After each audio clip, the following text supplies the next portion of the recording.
لو قلتلكم إن لبس الفرو بدأ من آلاف السنين، تفكروا مين أول حد يا ترى لبسه؟ يا ترى حد فاشونيستا في العصر الحجري ولا واحد كان سقعان وملقاش غير دب جنبه؟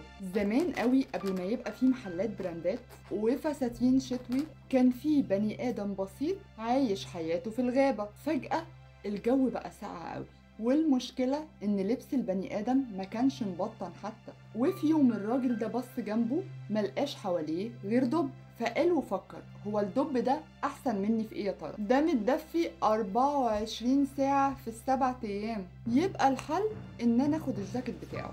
بس المشكلة هنا إن الدب مش هيقلع الجاكيت بتاعه ويقول له اتفضل، فكان لازم إن الراجل ده يبتكر، وفعلا قدر يخترع أول جاكيت فرو طبيعي في التاريخ.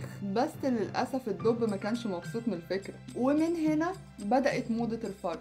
الأول كان مجرد وسيلة للتدفئة، وبعدين بقى رمز الهيبة. يعني زمان كان الملك اللي لابس فرو هو أبو العظمة كلها، النهاردة بقى أي حد يلبس فرو حتى لو فرو صناعي. تعالوا بقى نحمد ربنا ان احنا في 2025 وبقينا نشتري الفرو من المحلات عادي بدل ما نطرده في الغابة، علشان بصراحة الدببة مش بتحب الهزار ابدا. عرفتوا بقى اصل الفرو جه منين؟ السلام عليكم.